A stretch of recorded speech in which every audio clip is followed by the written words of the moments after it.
Programa Caminho da Universidade, da TV Milênio, que é filiada à TV Cultura, mais uma vez traz aos telespectadores, diretamente da cidade de Chicago, entrevistas. E hoje temos o prazer enorme de receber uma pessoa que simplesmente adora o Brasil. Estou falando do PhD, professor Daim Borges. Ele que está à frente do Departamento de História da Universidade de Chicago. E também, ao meu lado, já conhecido de vocês, a querida professora Ariane. Professor Daim, seja bem-vindo ao programa Caminho da Universidade. E, enfim, vamos conversar um pouquinho sobre esse amor pelo Brasil que o senhor tem, que não é brasileiro, mas tem uma dedicação, como já conversamos com a professora Ariane. Então, seja bem-vindo ao programa. Obrigado, Aloysio. E muito bem-vindo a vocês. Eu sou historiador, formado nos Estados Unidos, mas formado na área dos estudos do Brasil, de estudos brasileiros. Então, eu sou o que é chamado um brasilianista, um apodo que veio da década de 60, durante a ditadura, para aplicar a pessoas como o historiador Thomas Skidmore, ou como um orientador meu, John Worth, historiadores norte-americanos que estudaram a política brasileira numa época em que era muito difícil, até vedado aos pesquisadores brasileiros tocarem assuntos delicados da política. Então, falava-se que a história do Brasil está sendo escrita fora do Brasil, pelos brasilianistas. Muito bem, é isso que nós vamos conversar. Professora Ariane, mais uma vez, seja bem-vindo ao programa Caminho da Universidade e o seu alô para os brasileiros. Muito obrigada novamente por estar aqui, eu estou muito contente e um alô a todos os brasileiros que estão nos ouvindo aí. Obrigada. Muito bem. Professor Daim, o senhor colocou algo de grande importância, exatamente o que sempre chega de notícia, que as pessoas fora do Brasil sabem mais do Brasil do que nós brasileiros. E aqui nós descobrimos pessoas assim que são apaixonadas pelo Brasil. E até esse termo brasilianista, nos falam o que é ser um brasilianista aqui nos Estados Unidos. Na minha geração, acho que a ideia era nos formar para serem especialistas na área, para compreender áreas do mundo no qual os Estados Unidos tinham interesses políticos e econômicos. Mas isso acho que deu certo na primeira geração dos brasilianistas, a geração de Skidmore e de John Worth. E a minha geração já era mais, digamos, torcedores do Brasil.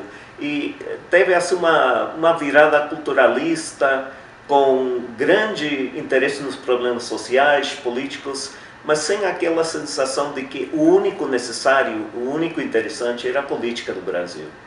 E então eu fui formado com bolsas do governo norte-americano para estudar português. Comecei a estudar português na pós-graduação, exatamente para formar especialistas que não existiam nos Estados Unidos. E aí tive a grande sorte de ser orientado por Richard Morse, um historiador que já desde muito antes da década de 50 tinha visitado o Brasil e ficou engrudado. Fez amizade com os intelectuais de São Paulo e para ele o Brasil era uma grande festa intelectual. Então acho que a minha cabeça foi feita por Morse e por um momento mais culturalista, com uma visão da sociedade brasileira nem tanto como um problema para ser resolvido, mas como uma oportunidade de conhecer melhor o mundo. Muito bem. O ponto essencial para despertar esse estudo? O que mais lhe chamou a atenção? Poxa, eu quero realmente me dedicar, eu quero conhecer esse país aí da América do Sul, um grande país. O que mais foi que lhe chamou a atenção? Olha, é um pouco difícil de começar, mas eu sou porto-riquenho e fui para os Estados Unidos estudar letras e história hispano-americanas, não luso-americanas. Mas deparei com uma tradução do romance Dom Casmurro, de Machado de Assis. Antes de eu poder ler o português, eu li numa tradução para o inglês. E tem aquele trecho no qual o menino Bento Santiago, o Dom Casmurro menino, está andando pelo passeio público do Rio de Janeiro. tem na rua Esmoleiro, e Bento lhe dá uma esmola. Aí o mendigo diz, vou rezar para Deus. E Bento vira a cabeça e diz, meu nome é Bento. Aquele momento de malícia do Machado, aquele humor, despertou meu interesse pelo Brasil.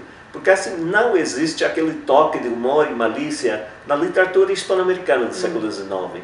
Nenhum romancista tem assim, aquela visão da sutileza, das dissimulações sociais. Aí, aquela curiosidade pelo Machado foi desenvolvida quando conheci o cinema novo. E, em particular, os filmes de Glauber Rocha, o Terra em Trance, Deus e o Diabo na Terra do Sol. Mas também os cineastas mais realistas, filmes como Vidas Secas, por exemplo. Então, isso despertou meu interesse pelo Brasil, antes de eu falar português. Muito bem.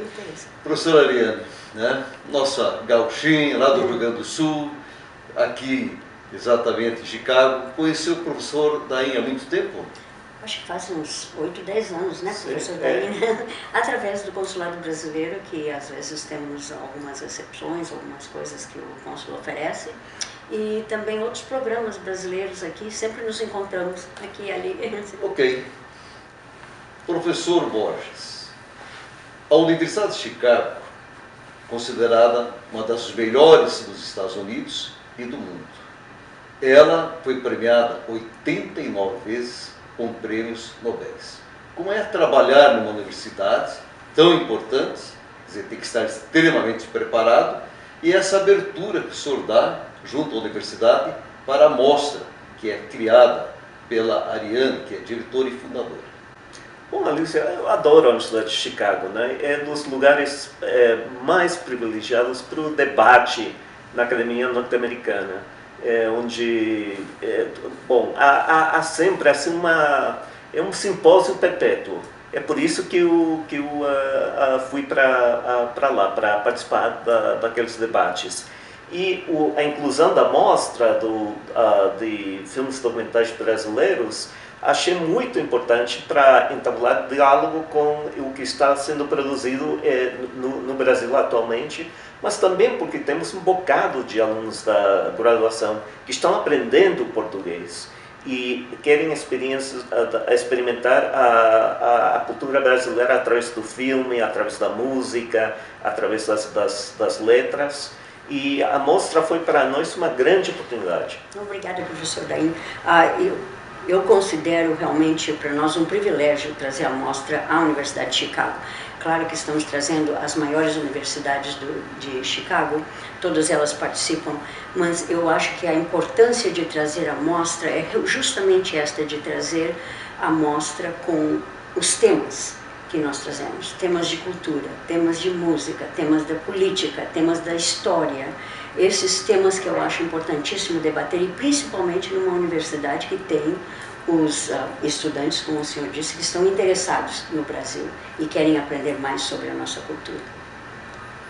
Professora Daim, a questão de ter trabalhado, quero agradecer muito o convite em relação a trabalhar um pouquinho a história do contestado e ter a oportunidade também nas demais universidades, foi o primeiro momento, depois junto com a mostra, trabalhar um pouquinho sobre 50 anos da ditadura militar que ocorreu no ano passado, 2014. Os senhores estudam com frequência esses problemas do Brasil aqui nos Estados Unidos? Olha, acho que há um grande interesse na democratização brasileira, que é um processo que ainda não acabou. Podemos dizer sinceramente que o que chamou-se na África do Sul Majority Rule, né? O governo pela maioria, só começou em 1989, com a eleição do Collor, a primeira eleição direta da presidência. Então, o processo é um processo muito conflitivo, né, da democratização brasileira, é acompanhado com muito interesse aqui. Eu tenho colegas e alunos que estudam as soluções brasileiras a questões políticas com grande interesse. É um modelo em muitos campos.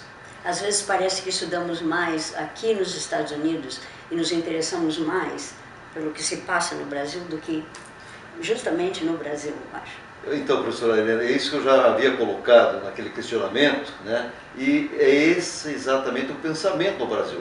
Quer saber do Brasil, né? Vai fora do Brasil, você vai conhecer melhor o Brasil. Eu tenho percebido aqui nessas apresentações e nas conversas que a gente percebe que as pessoas conhecem muito do Brasil. E isso nos deixa feliz pelo interesse em relação à nossa pátria. Eu acho que às vezes é mais fácil a gente, quando não está dentro do problema, ver os problemas de fora e tentar analisar esses problemas. Talvez essa seja uma razão pela qual os historiadores de outros países, não só dos Estados Unidos, mas outros países também, estudam as diferentes culturas, não precisa ser o Brasil, mas outras culturas, vendo de fora se pode analisar melhor o problema. Professor Daim, dizem que aqui os arquivos contêm muitos documentos em relação ao Brasil e esta facilidade para chegar nesses documentos é melhor que no próprio Brasil. Confere esse pensamento? Olha, sinceramente acho que não. Para fazer uma verdadeira pesquisa histórica é preciso viajar para o Brasil. Mas as bibliotecas norte-americanas são ótimas. A biblioteca da Universidade de Chicago é uma maravilha. E eu posso realizar aqui as fases iniciais de uma pesquisa de uma maneira muito fácil. Agora também eu quero também agradecer às instituições brasileiras que têm digitalizado jornais, revistas, periódicos do século XIX, do século XX, que têm divulgado o conteúdo dos arquivos brasileiros. Particularmente, por exemplo, o economista Eustáquio Reis disponibilizou a biblioteca do Ministério da Fazenda através do IPEA. Eu utilizo diariamente recursos digitalizados pela Biblioteca Nacional, pelo IPEA, pelos arquivos dos estados. O Brasil acho que se pôs na frente do mundo no sentido de digitalizar e disponibilizar bibliotecas e arquivos. Beleza, muito bom. Bom, nós estamos praticamente finalizando o primeiro bloco. Nós vamos fazer um pequeno intervalo, o professor Borges e a professora Ariane, e vamos retornar com o segundo bloco, esse bate-papo maravilhoso com o querido professor PhD, Daim Borges, e a nossa querida professora Ariane. Obrigado. Vamos fazer um breve intervalo e retornamos com o programa Caminho da Universidade, diretamente da cidade de Chicago, aqui nos Estados Unidos. É rapidinho.